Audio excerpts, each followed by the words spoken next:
Segunda-feira, 13 de julho de 2015. Seja bem-vindo, está começando agora o canal de notícias aqui pela UPF TV. Então fique com a gente e veja os assuntos que preparamos para esta edição. A partir de hoje, uma série sobre direitos humanos em diferentes regiões do estado. Na primeira reportagem, a violência contra a mulher em Passo Fundo. Segunda-feira é dia de análise política. A jornalista Zumara Colucci fala sobre os últimos acontecimentos da política brasileira. 50 alunos da Karateca da UPF Manuela Espessato fazem exame de troca de faixa.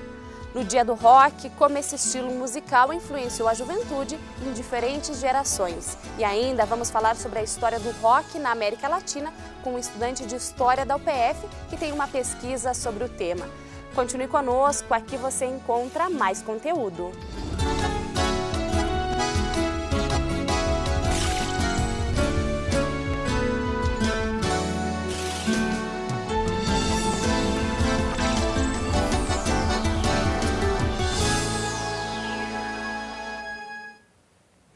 A gente começa o programa de hoje com uma série sobre direitos humanos em diferentes regiões do estado.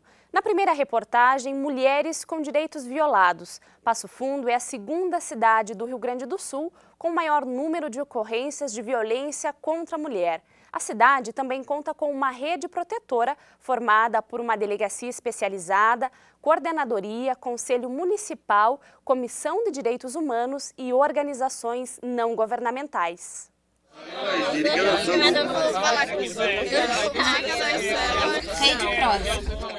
Era chute de soco, né? Agressão física.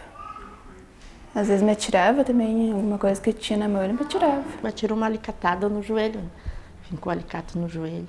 Já tentou várias vezes, tipo, com faca, mas ele nunca conseguiu, né? Tentativa de homicídio, agressão física e psicológica. Violência praticada no local que deveria ser o mais seguro, a casa, e pela pessoa que deveria ser sinônimo de confiança, o companheiro. E ele usa droga, né? Porque eu era que nem a gente tinha relaxado na casa, essas coisas. Ele usa droga, ele bebe, e eu não gosto, né? E ele fica agressivo, fala nome, palavrão. Os responsáveis pelo maior número de ocorrências de violência contra a mulher em todo o país são os companheiros.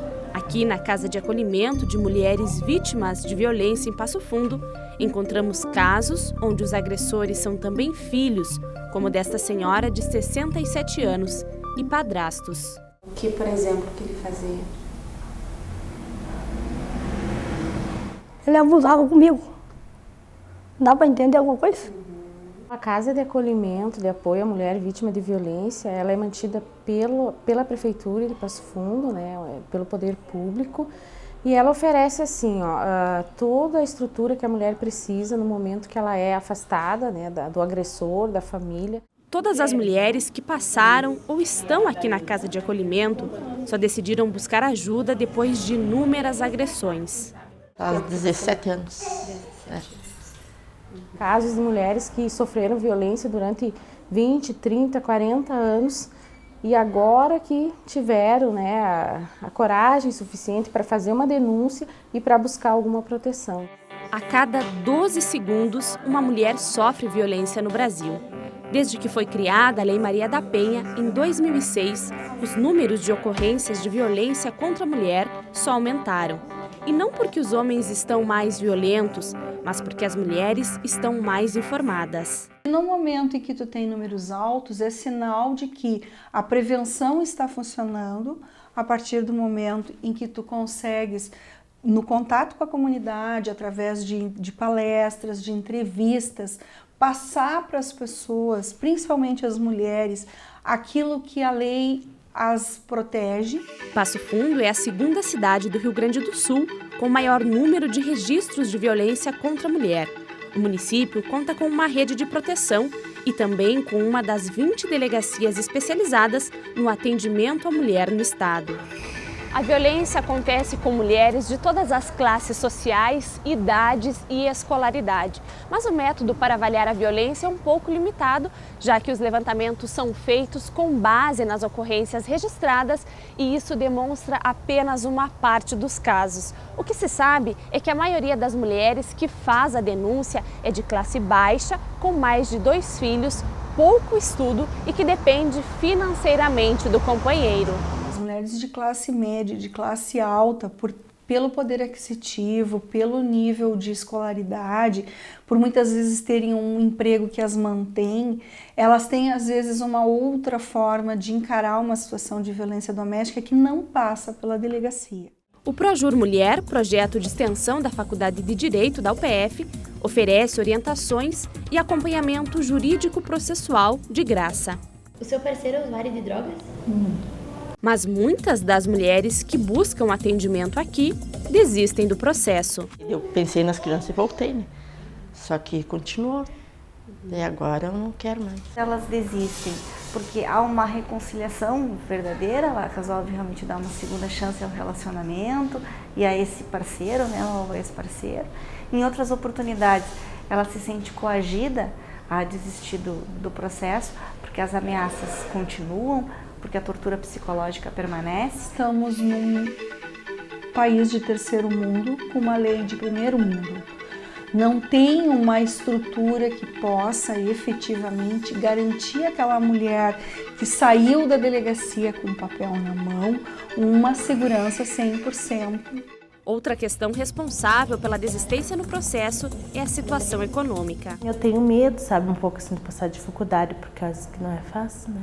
A sociedade evoluiu em muitas coisas e, infelizmente, muitos homens não conseguiram se desfazer daquela imagem e daquela ideia de que a mulher é um objeto e está à disposição deles. A questão cultural ela é muito forte, no sentido assim de que a mãe foi agredida, o pai agrediu a mãe.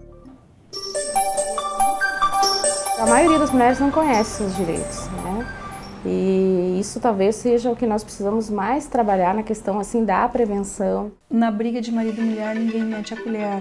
O Estado tem que meter a colher porque a repercussão desse tipo de situação ela é muito pior numa situação de violência doméstica do que numa situação corriqueira que aconteça na rua. Pequeno é revoltado e até no colégio ele já disse que quando ficar grande ele quer matar o pai. E na série sobre direitos humanos, amanhã você confere uma reportagem sobre o Estatuto da Criança e do Adolescente. E os 25 anos do Estatuto da Criança e do Adolescente é o assunto de hoje da jornalista Zumara Colucci no quadro Fatos Políticos.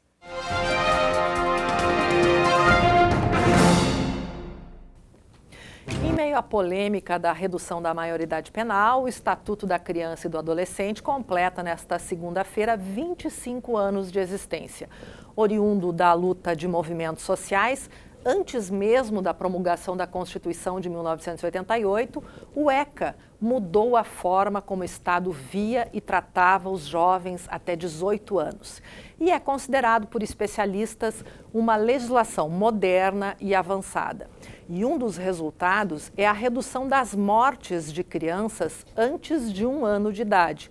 Segundo o Fundo das Nações Unidas para a Infância, a taxa passou de 50 para 12 a cada 1.000 crianças nascidas vivas. No entanto, é preciso avançar.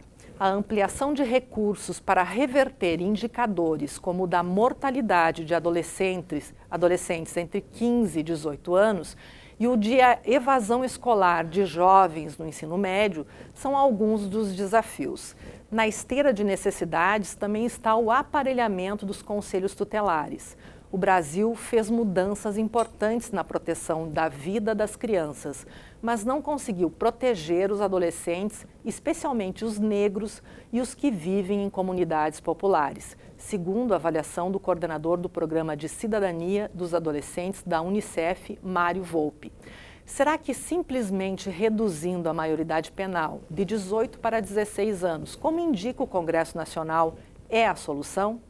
Nessa data comemorativa, fica essa reflexão. Kelly. Obrigada, Zumara. Bom, hoje em dia a gente fala muito em cuidados com o meio ambiente. E é um tema presente em discursos políticos, conversas de amigos, escolas e universidades. E também não poderia ser diferente, em especial no Brasil, que é um dos países com as maiores riquezas naturais do mundo. Mas você sabe o que é biodiversidade? Esse assunto vai ser tema do Universidade Aberta, que vai ao ar hoje às 8h30 da noite. A gente faz agora um rápido intervalo e no próximo bloco, 50 alunos da Karateka da UPF, Manuela Espessato, fazem exame de troca de faixa. E ainda no Dia Mundial do Rock, como esse estilo musical influenciou a juventude em diferentes gerações. Nós já voltamos.